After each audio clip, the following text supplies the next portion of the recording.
Have you ever wondered how raw energy measured in watts and kilowatt hours is actually turned into digital money?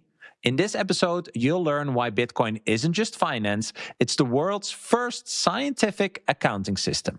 I'm joined by Jacob Scanlan, founder of the Hashpower Academy, to look at the world through a watts to sats lens. We bridge the gap between energy and money, exploring how Bitcoin acts as the de facto market rate for the physical world and why understanding the physics of mining is the ultimate key to your sovereign future. But wait until you hear why Jacob thinks that everything in the physical world will eventually trend to zero against Bitcoin. All right, let's dive in. Jacob Scanlan, welcome to Bitcoin for Millennials. Thank you for having me. How's it going? Yeah, good, man. This was a long time coming. I think I've discovered your YouTube videos probably over a year ago or something. And I think it's really interesting how you are approaching Bitcoin really from the mining perspective, but not in a way that I think other people approach mining. So you have Hashpower Academy. Maybe you can explain a bit about why you have a different approach in this gap I think you saw in Bitcoin education. Oh, well, the big zoomed out picture that I think anyone in the whole Bitcoin space or outside can attest to is people go to conferences, for example, of what you're interested in. So if you go to a Bitcoin conference run by, say, Bitcoin Magazine, or the big ones, the Vegas, this and that, a lot of the talking points are finance and the financial utility of Bitcoin, right? All the different things you can do with Bitcoin in the context of money and finance. And then you go to a mining conference, right? Mining Disrupt and all the others. And basically they're very obsessed with energy. They always need money, but they're always obsessed with the energy context, the utility that Bitcoin mining can have in the energy sector. So these two big sectors. And people typically go to both conferences when they're more on the mining side, but there's few people that understand the energy side of Bitcoin as much as the people actively in that area. And so for me, it was learning about Bitcoin like anyone does, but seeing where these two worlds collide, really. And if you bring it down to the commodities in Bitcoin, it's electricity being turned into processing power, finding its way onto the internet, creating blocks of data that we call money, Bitcoin. And when you stitch that whole story together, you've got Bitcoin mining and proof of work and cryptography and all these other subject areas that connect these two massive areas of energy and finance.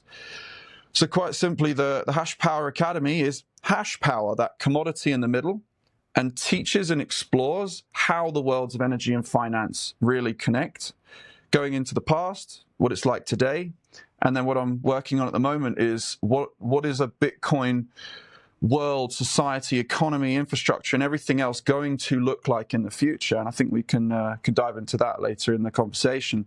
But yeah, that's the big picture. Is this missing piece in the middle, whilst the finance world are focused on finance and the energy side are focused on energy, but compute, SHA-256, Hashpower is that bridge. And so that's the educational way of seeing the big picture. Yeah. Yeah, awesome. I saw some videos with you and the whiteboard, and you're diving into, I think, a lot of like essential topics, understanding this flow of energy, basically, that is obviously used as input. There's stuff happening, then there's output. And what I really like is that your teaching starts with the energy, right? Like the watts and the kilowatt hours, rather than just the economics of Bitcoin.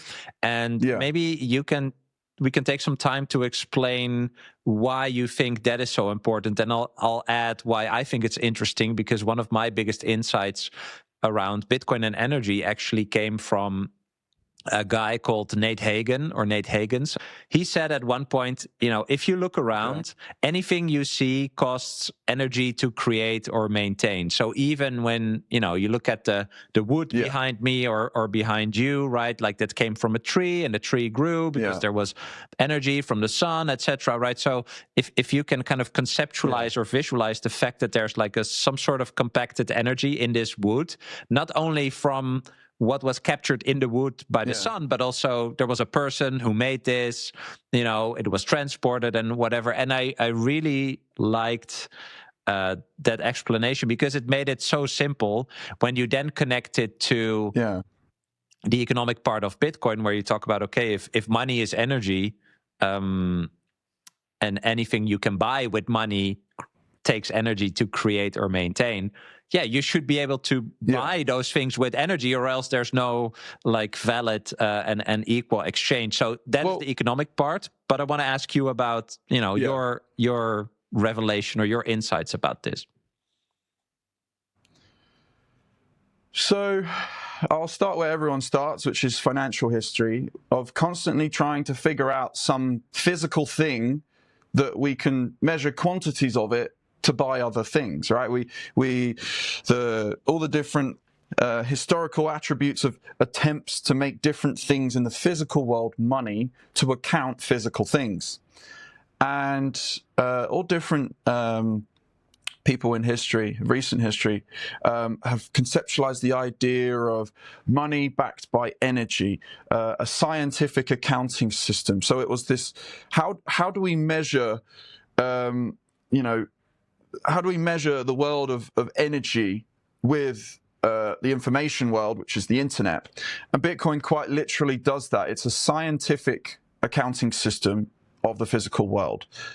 And there's a few pieces of this story, but let me take you through the journey to what you alluded to, which is everyone teaches Bitcoin from financial history, and then you start hitting the technical subjects. The litmus test of Bitcoin is obviously the difficulty adjustment, and that truly is that boundary layer between the sort of first few modules which are important to learn, which is the energy side first, and that's what the Hashpower Academy really focuses on. So to teach Bitcoin in a different way, which is not financial history, financial subjects, and then bam, straight into some technical areas and mining, it's to start with the energy story. Where does energy come from? Why is it important? How we transport it from producer to consumer. And when we have a waste and an excess energy, we can mine it.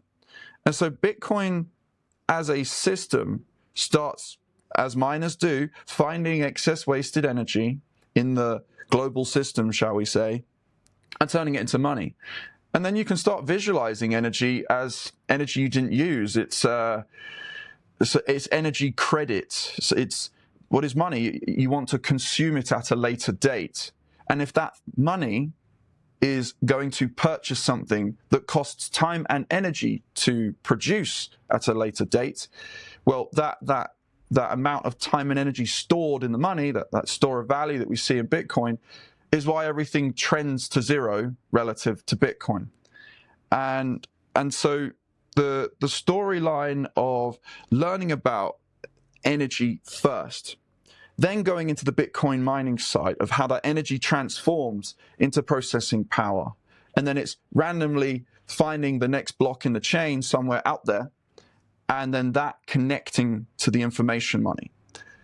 But what that does, at a big picture, to keep it really simple, is we have now a scientific accounting system of 21 million units moving around into people's hands between wallets, accounting a physical world of electricity available in the system. And another way, for example, to see hash power, the network hash rate, which is a metric I'm sure many people are familiar to, is it's just energy that's available to be sold. If you think about it, that is, the computer is online producing hash rate, producing blocks, proving that there is a computer out there using power, but it has the possibility to switch off and maybe sell that power locally to the grid. And so you can look at the entire network hash rate as actively online computers that could potentially sell that power. So what Bitcoin does is it accounts the space between what's not being used.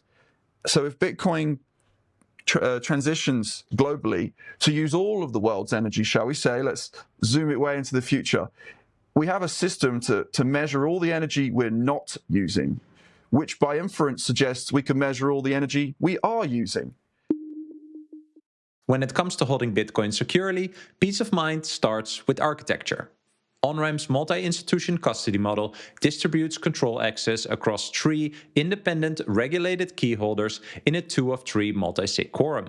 No single point of failure, no pooled or omnibus exposure, just segregated client-titled vaults. You retain full legal ownership while OnRamp coordinates security, compliance, and operational workflows behind the scenes. Multi-institution custody is the foundation for everything that OnRamp builds. Sound infrastructure that distributes counterparty risk and provides fault-tolerant resilience with clear audits and institutional controls.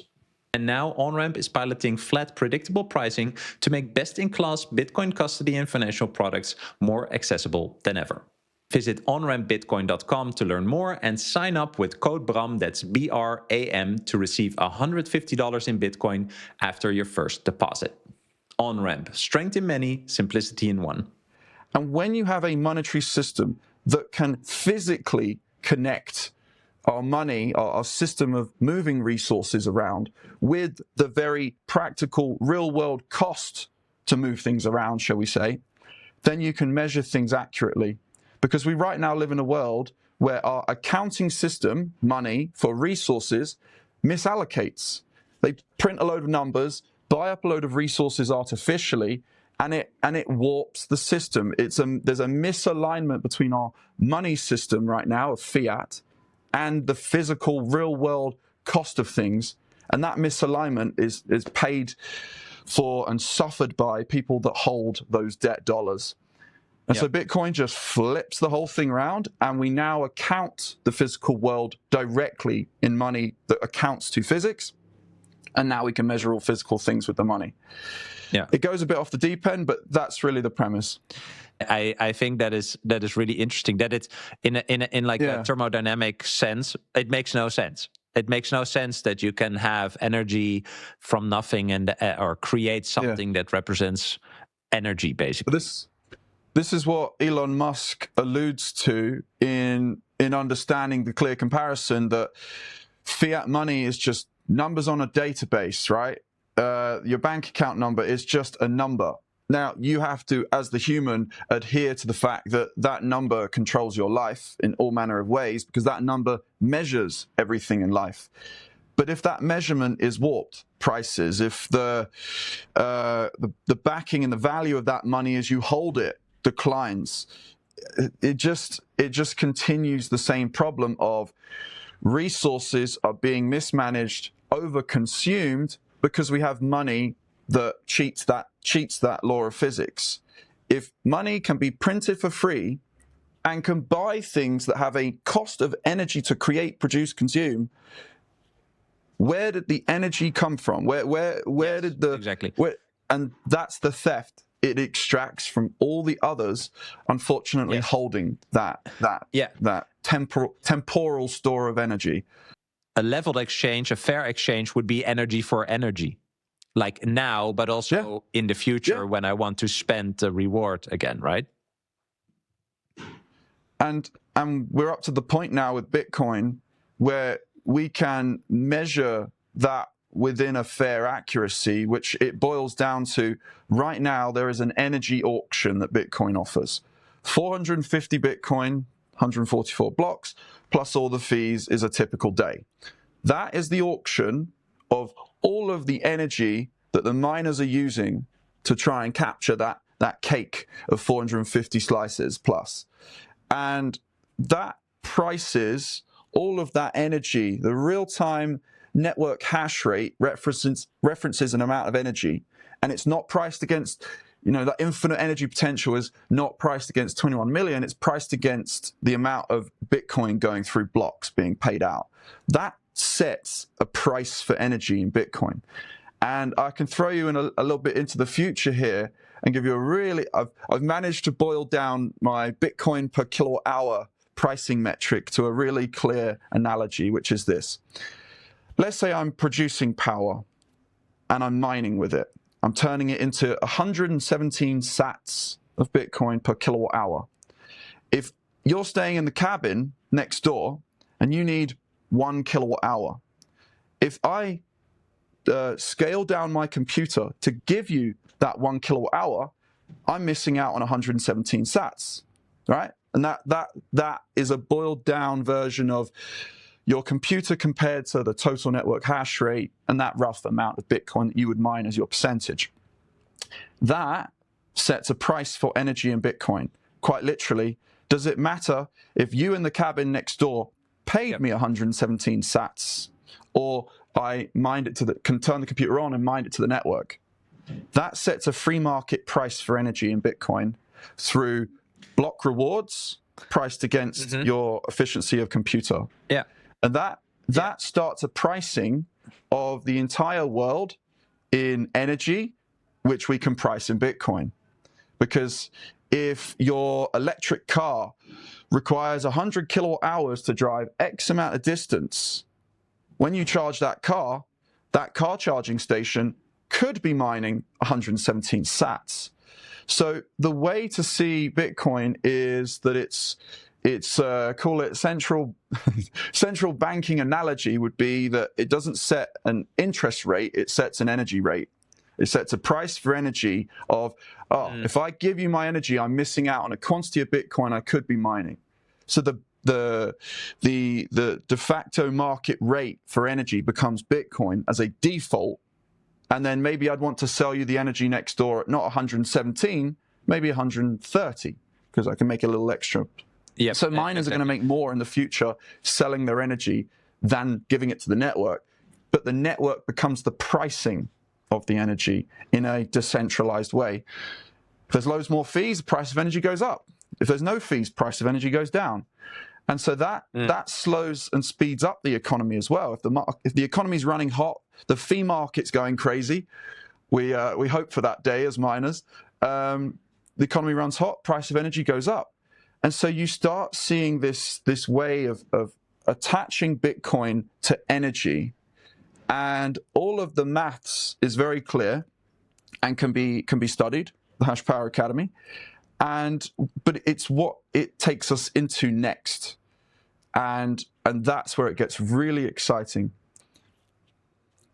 Yeah, I think you're kind of describing like a hurdle rate for energy. More people should understand this. Like when we optimize any energy source creation with Bitcoin mining, you will pay less and we will get to more available energy, which eventually gives us opportunities to build a society, whatever. There's no low energy society that was ever grown, right? There's another vector to this. There's the energy vector, the one that we've been discussing, and then there's also the compute technology vector. Think about microchips. And the very, geopolitical aspect of microchips comes into that as well. But it really is a case of if you have a better access compared to others to cheap energy, you're going to make more Bitcoin in layman's terms. If you have better compute and microchip technology, a more efficient chip that converts the energy into hash rate, into Bitcoin at a better and more efficient rate, you earn more Bitcoin. So there is a financial incentive to make our energy and technology systems better in the world for that cohort of humans that want to go and make money. And I'm sure there's thousands of years of history of people wanting to create money through the system, should we say. And so the technology vector is if we have a group that are constantly doing the R&D to make a better, more dense, more powerful chip, it leaves a trail of older generations of chips, to the point that the old iPhone versus the new one becomes so cheap and inexpensive that other areas of the world, say here in Latin America, where I'm at, just makes those devices cheaper and accessible. So there's this group that's trying to race to the front to make money and outperform Bitcoin through mining, whether it's the energy vector and the compute vector. And Bitcoin really is the intersection of those two. But the same on the energy side. If we've got this group that the more energy they produce and monetize, that it links back to what we previously discussed, which is Bitcoin will buy it all and it will price it all. So as we expand and that's what you see from mining profitability continually dropping as the quantity of Bitcoin that you mine continually drops. And it's really coming part of that, which is there's energy, there's more hash rate, there's more energy under the hash rate, expanding under that finite supply of Bitcoin. And so people holding the Bitcoin, every difficulty adjustment is the miners adding more energy value to your Bitcoin. So the next time you meet a miner, thank him, shake his hand, and next time you meet a large industrial miner that's plugged in 10% of the network, they just added 10% energy value to your sats, approximately. Expansion of R&D just leaves that trail of affordability of these technologies and cheaper power. Cheaper energy is just so important right now. It really boils down to, if we see a negative change in difficulty over a 4-year period, then I'd be concerned. Like if difficulty is going up, that is the network is growing. The amount of energy behind numbers on a screen is growing. The real world physical side of the Bitcoin network is growing. This is why Max Kaiser talks about the hash rate side of things a lot as well. He sees hash rate as the key signal, the metric, the signal of the network, and he argues that it sort of drives price, I believe, as well.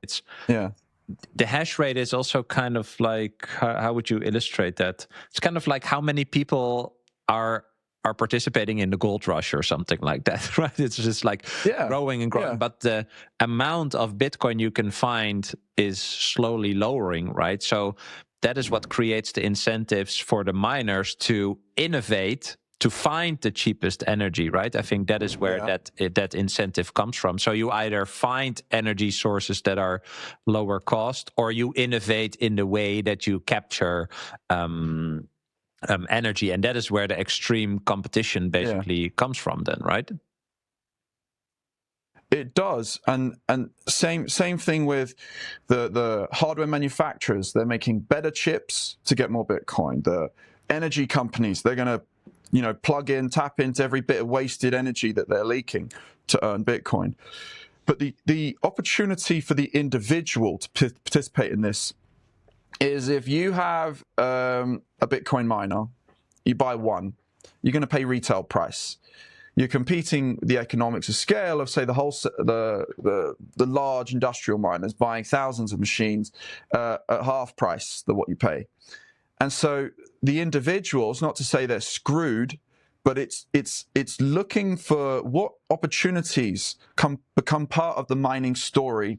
And I'm sure you may have had a few guests that may talk about the heat use applications of mining, which is a great physical constraint, which is to say, you don't need thousands of computers, massive data centers to heat a large acreage of greenhousing. Or the district heating is a really good one in Europe. But the individual's opportunity, for example, I'm here in El Salvador, where the electric bill sits at around 25 cents up to 30 cents a kilowatt hour. Now, that's really high, and that's just about survivable in the UK. But here, where the salaries are much, much lower, under $1,000, even to the average, more rurally, like $300 or less dollars. So if your electric bill comes and takes $50, $60, that's a fat chunk of your salary, your income, or remittance from the US.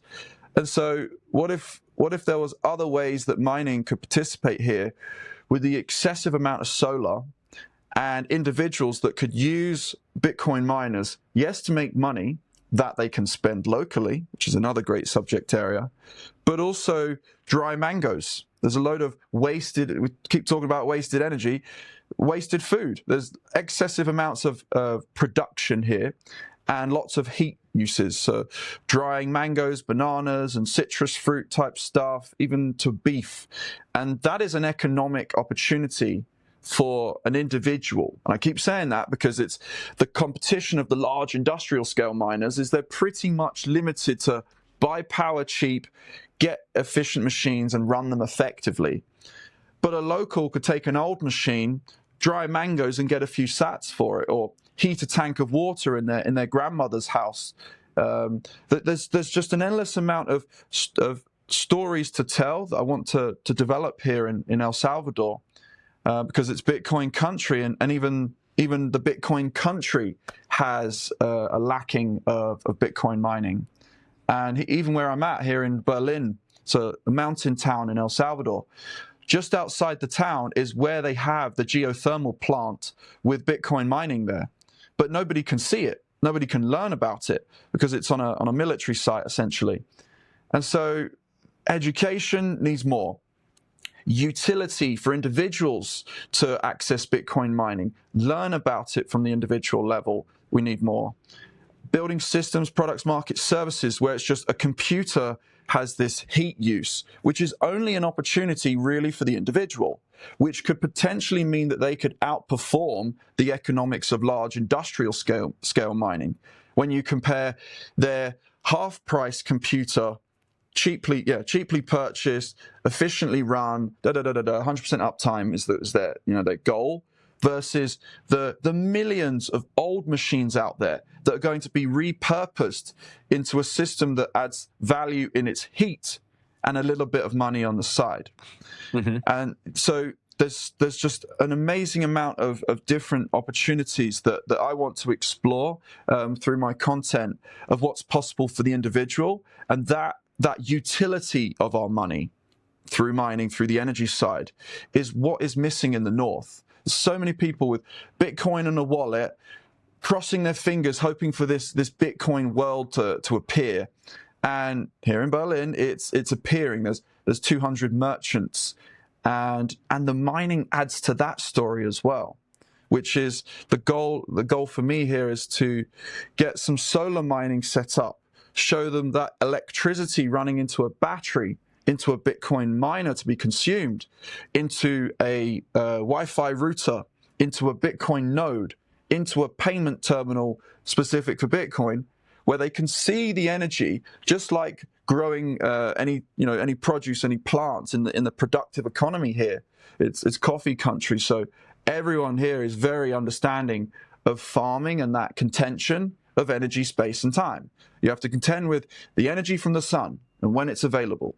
You have to prepare the space, the plot, the soil, the quality, and time. You can't just sow seeds and consume. And so that is the perfect analogy for Bitcoin as money through a solar mining system. Contending with the sun, the most effective panels, the most effective wiring into the battery inverter, and it gets all technically complicated, but you zoom out and go, okay, this energy from the sun is moving through the system, moving onto the internet, and then moving into my wallet, and I can spend it in town here in this Bitcoin economy here. People are missing all of that story if they just have Bitcoin in a wallet and then watch videos about all the different things that they're interested in.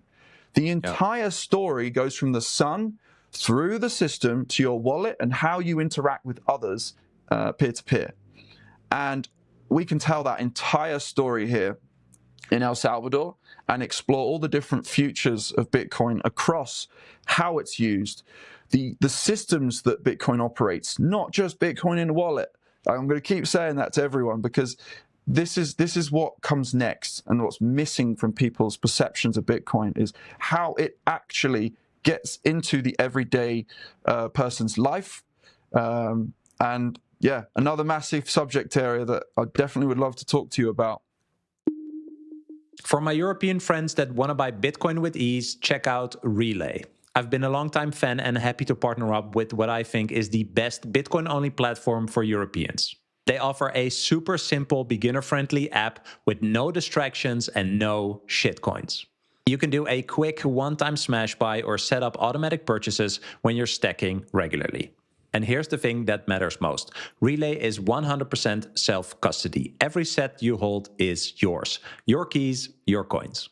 If you want to get started, download the app via my link below or in the description and use code BRAM, that's BRAM, at checkout to get 10% off your fees. A huge shout out to Relay for sponsoring the show. Now let's continue. The starting point for people is just, they're not even thinking about it, I think, less than, the farm to table cow example. What do you think are the biggest gaps there? Because once someone listens and understands, whoa, this is quality money, this is energy money, as many people before us have talked about, but it's actually here, right? Then you can see it. But how can we get more people interested to actually open their mind to even listen to that? What are your thoughts around that? Yeah. So I think because a lot of Bitcoin is digital, it helps in some ways. Accessibility to learn about Bitcoin can go as far and as wide as the information system of the internet.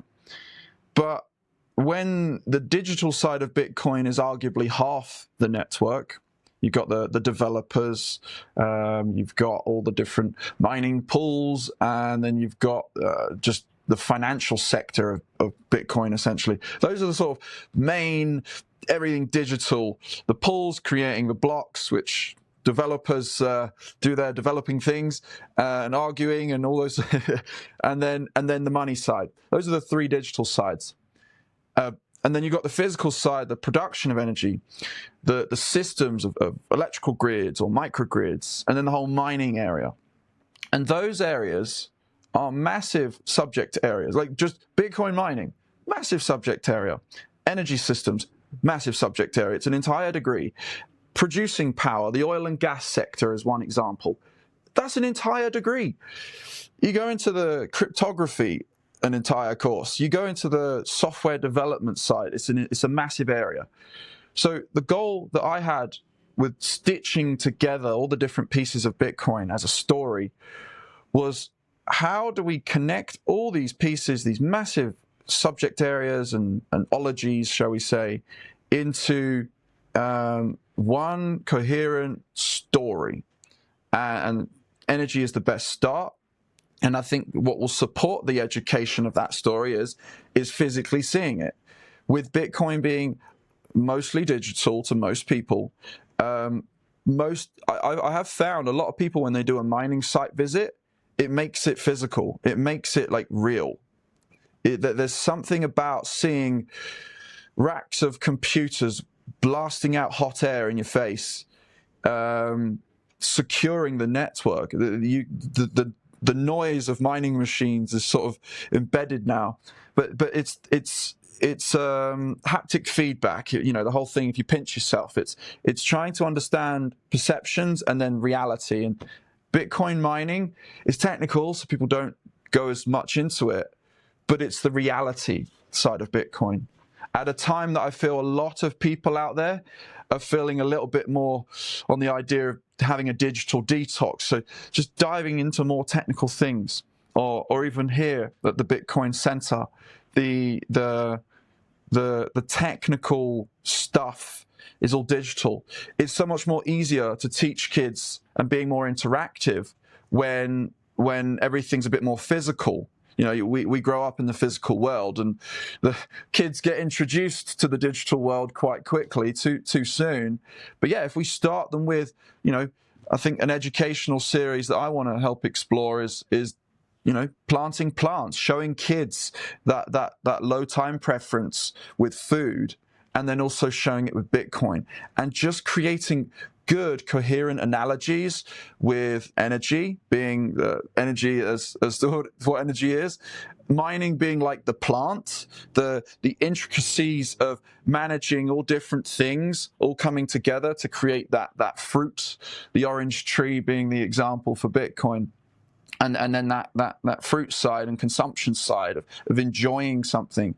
And if a fruit tree, should we say as the example, can be analogized to Bitcoin through physical things, the computer there, the plant in front of it, just showing it all, those concepts that we want, good concepts, and as finding solid analogies that teach the kids about Bitcoin that aligns with the physical world as much, that can only breed a generation. They're going to build things that are going to be out of our perceptions, and that's going to be incredibly exciting.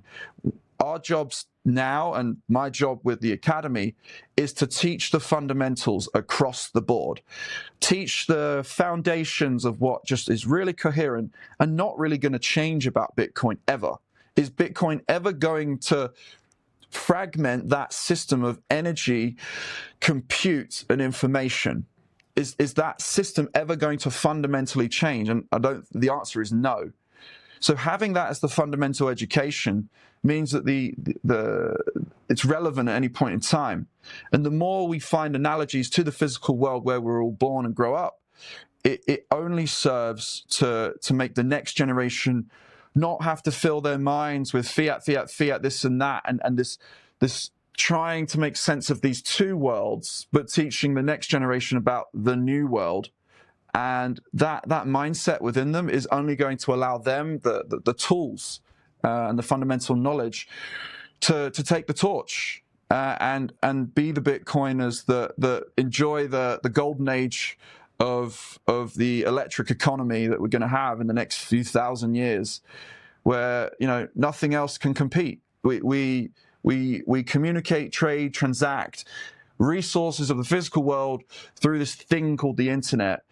We got to, as a society, figure out how to keep these energy and electric grids as balanced and aligned as possible. And the answer is just Bitcoin. And the answer is Bitcoin. Yeah, I love that. I also think that this idea of I'm getting back to the feedback loop of like there's less and less Bitcoin available.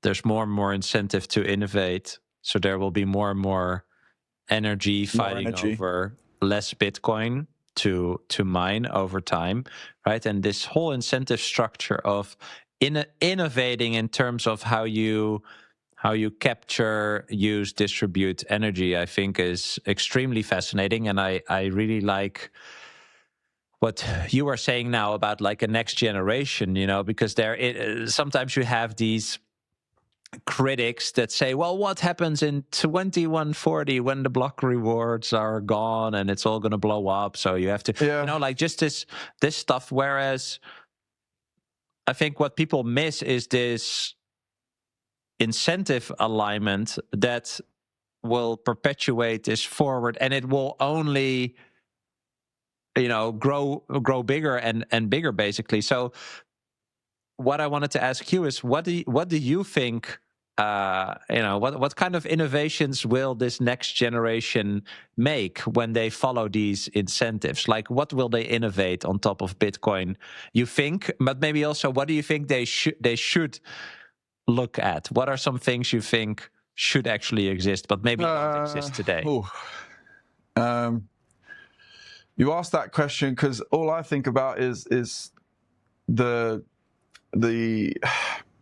so my focus of many years and going into the education that bridged the world of energy and finance, that the energy consumed, the compute to the mining, and then the Bitcoin being produced on the other end, and seeing it not just as one linear series, but actually a circular system where what you just alluded to, you've got this full supply of 21 million being distributed on a 140-year energy auction, and the dwindling supply of what's being offered as issued, and then replaced by what's already out there.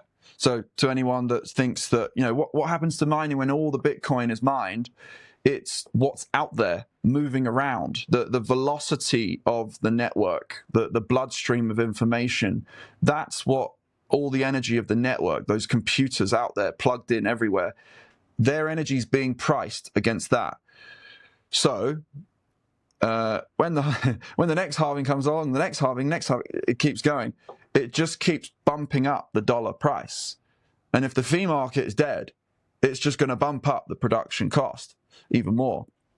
and it's the same effort of number go up, that your Bitcoin is being continually repriced against more and more energy. And as that happens from two things. That's more computers joining the network and the amount of Bitcoin being priced against that compute joining the network as less and less, to a point that I arguably believe that we shift to medium of exchange when the block rewards are more fees than subsidy. I think that point that we shift, because it means that all of the energy of the network is priced against what's happening in the blocks, the fee market, the economic activity of the network. Right now, dollar drives everything, because 3.125 Bitcoin issued from nothing there's no reference to it other than monetary policy to issue the full 21 million. And once that happens, same with what's happening now, miners income, shall we say, dwindling to nothing. What it does is it just continually kicks inefficiency off the network. The network she's digital mother nature. She doesn't care what computer you have, what energy source, where you are, how you are, what you do, how you do it. Are you adding blocks? Are you making the chain longer, stronger? If not, she's not paying you. And it doesn't matter shape, size, color, creed, language. You could be an ape or an alien. It doesn't matter. That payout of Bitcoin is priced against every participant. And it's almost like a Trojan horse, because the people holding Bitcoin, trying to later consuming the money to buy things in a world where there's a load of people building up systems that help produce things. So what I see Bitcoin doing in comparison to the fiat dollar system is the fiat system tries to create money units to go and pay for things that create productivity, create energy, shall we say, as well. Like, the debt to go and produce a new billion-dollar energy project. That's a vaguely good example, if it was efficiently done, of good use of money to produce more energy for everyone. But public money produces a new energy system, and then we're also paying for the electricity when public money built the damn thing. Anyway, but Bitcoin does it the other way around. If you want the money, produce the energy.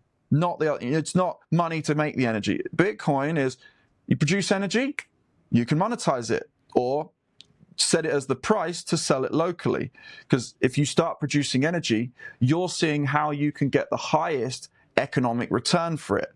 Bitcoin will pay you 117 Satoshis a kilowatt. But if your neighbor needs it, you care for the monetary value of your energy, so you sell it to next door. And that is a peer-to-peer energy trade.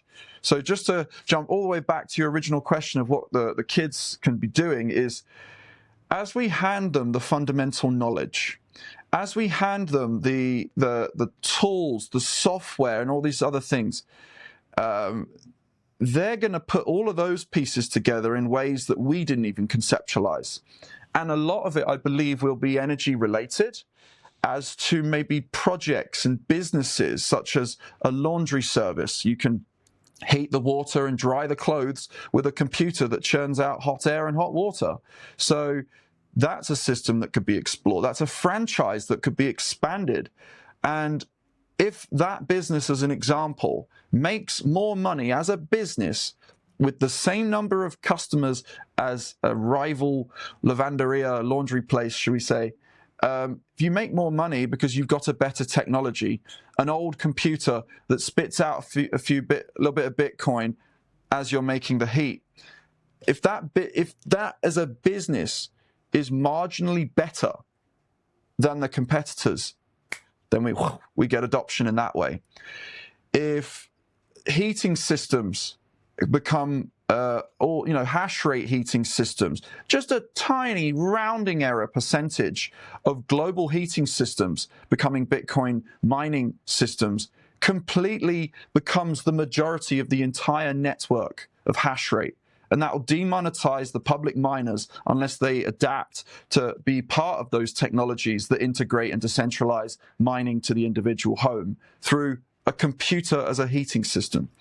And the reason I say that is a perspective that I've really learned here, talking to an El Salvadorian farmer who's seeing Bukele on the TV talking about Bitcoin at the top. And he's a landowner in the middle, you know, relatively wealthy compared to the majority of people.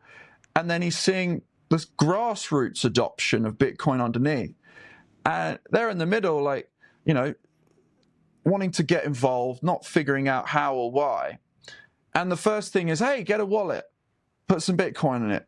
And he looked at me strangely like, what do I do with that? What do I do with it?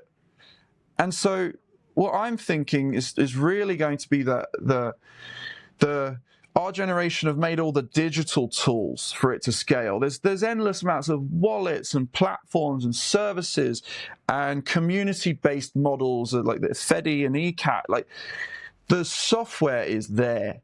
It's the hardware. It's the physical system side that needs to expand, because then the farmer that understands his store of value as utility, he sees a landowner, their store of value is land. Their perception of wealth and money is land.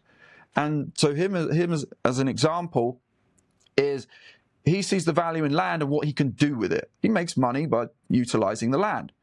So Bitcoin and a wallet's just, well, what do I do with that? Great, you could have the best software, the best wallet. What do I do with it? Oh, I can spend it in town here. That's the unique thing here in El Salvador and a couple of places.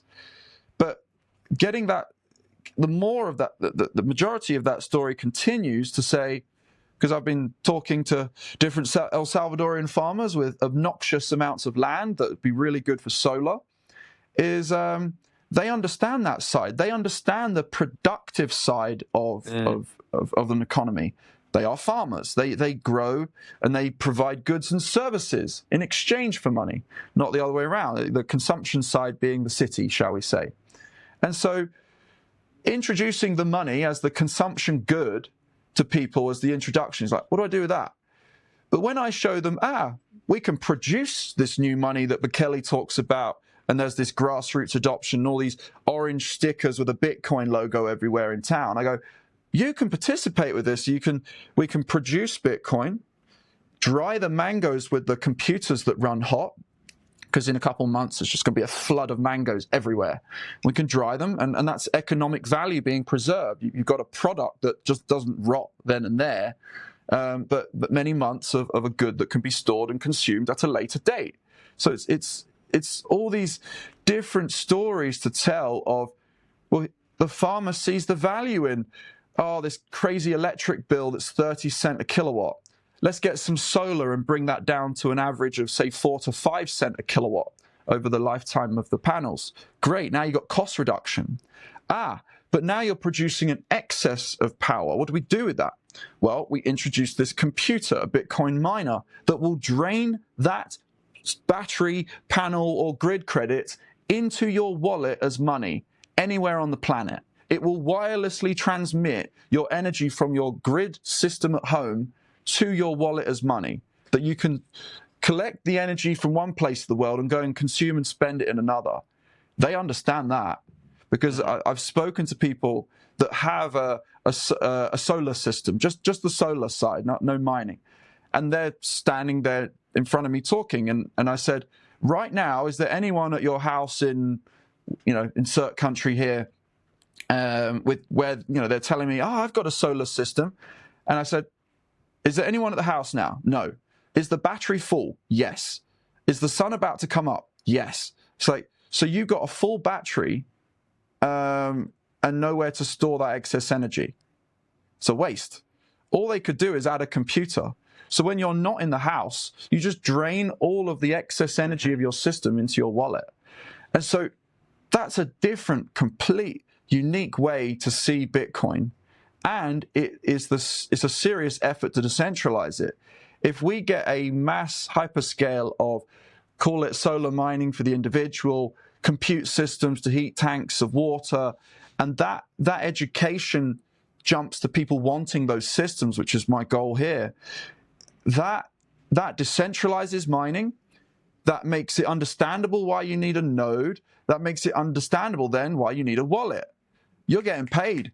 Oh, I need a wallet because I've got this Bitcoin that's going to be sent to me from this computer that's helping me in my everyday life.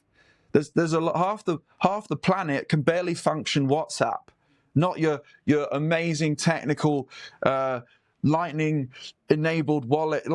It's great software, great solutions, but the everyday person, they have to see the physical solutions of Bitcoin, and then they want all the other pieces and the wallet on their phone to receive it. The utility side of Bitcoin has to be built out, and medium of exchange drives that, because the majority of the world are in store of value. They're holding their Bitcoin, sitting on their hands.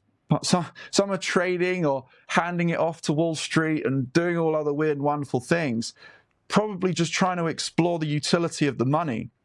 And it's the physical side that provides those answers, and it goes to society far and large at the moment. We're all just too digitally in depth, and we need to sort of find this balance for society between our digital and physical lives. But if Bitcoin offers more physical solutions to people's lives than digital ones for now, I just think that drives adoption through and through. And that's how we get to that world. And kids, students learning the fundamentals and these components and how they all connect together. Then they go out into the world and spend the time exploring what's possible to solve solutions to problems that we didn't even think about. Yeah, I that was a lot. Absolutely. No, I love it. No, I think it's amazing to see how you are laser focused on this part, and the translation for me, maybe that should be the title on YouTube, is like why everyone, or why you should be mining Bitcoin, even when you hate it. And I like that, because eventually everyone is dependent on energy and energy efficiency. Like I said, right, there's no country or society that grows with low energy usage, right? So it's a great chart. And especially in the future, like that chart, you know what I'm talking about. Like that, it is essential from like a government or local level to your individual level, right? So and like you said, there's going to be more and more opportunity, I think, also for individuals to adopt it. That being said, what do you think is the biggest misconception that people have about Bitcoin mining, and how do you address that in your teaching? Oh, I'll say it straight. The future of Bitcoin mining, and ties into your question, which is Bitcoin mining is not just about making money, both literally, figuratively, financially, physically. There's this whole side of cost reduction. So the example I used of here in El Salvador, people's electric bills are insane, and they don't use hot water. Granted, it's quite hot, but if you're an older lady, you probably want some hot water every now and again. So they don't pay the bill, or they just avoid, live in energy poverty. And energy poverty slows everything down. We want energy expansion. You got a housing shortage in your country? Well, you probably, as you build those houses, you're going to need more power. As you expand in AI, you're going to need more power. But the mining side is really how you create cost reduction, in the sense of here in El Salvador, they use these, when people do want hot water, they have these electric heaters that's 5,000 watts, or even more, above your head. So you've got this sort of electrically charged water and cables all around your head, blasting hot water on you. And if mining can replace that with a tank of hot water, with and heat the water, and an economic excess of Bitcoin that they can spend in town, that is not just going, I'm going to buy this machine as an investment. The goal is obviously to make money, and it'll make a couple dollars a day. But here's the thing: if you've now attached that computer to a tank of water and saved that business a couple of dollars a day in a heating bill, because the Bitcoin has subsidized it, and the computer creating the heat is more efficient than each person having an electric heater above their head, that creates a system where the economics are, the miner is really effective in that example because of, yes, the Bitcoin mined, plus the reduction of energy in that home, plus the heat output of it. Just across the board, the numbers make sense, not because you're just mining Bitcoin, but you create these cost savings in other businesses, in the businesses that need the heat. The laundry business is another example. But yeah, that's the biggest misconception, is Bitcoin mining today going to tomorrow is about cost reduction in other businesses, and how these computers aren't just all in a massive data center all around, massive data centers everywhere, but how they integrate in homes. That idea is cost reduction more than just, profitably outperforming Bitcoin. But it's possible for particular businesses to do so, but that's the discovery that the market needs to have right now. Yeah. I want to ask you my last question to wrap up, and I ask everyone the same question, which is, what is a core belief you will never let go of? Oh, core belief. Truth. I think same with what was mentioned in the conversation about misalignment of things with our money. I think fiat money, debt money, pounds, dollars, euros, yen, they all create a lie within the system. All of that goes up to the point of we're missing truth within our monetary system of accounting. We're missing the truth of accounting resources. Truth is the fundamental of transactions in business, whether it's a handshake or a contract. Truth goes far and wide. And the more we have a world that's truthful, it pushes back on the world that we've really developed over the last 20 years of people lying to themselves and everything else in many ways, whether it's health, biology, and everything else. Let's not go controversial, but yeah, no, that's the word, truth. Awesome, man. Well, thanks so much for sharing, and thanks so much for your time. I want to invite everyone to, follow you on YouTube. I will put the link in the description below so everyone can find Hashpower Academy. And let's see how it goes, man. I'd love to have you back on in the future. Appreciate it. Seeing where you're at. Yeah. Getting new insights. And man, I hope people found this valuable. So thanks. I hope you enjoyed this episode. If you did, you can click here to find more just like it, and click here to find all Bitcoin for Millennials podcast episodes. Also, please like this video if you want to help shine a light on the message of Bitcoin, and subscribe to my channel to stay connected. I hope to see you for a next episode. Bye.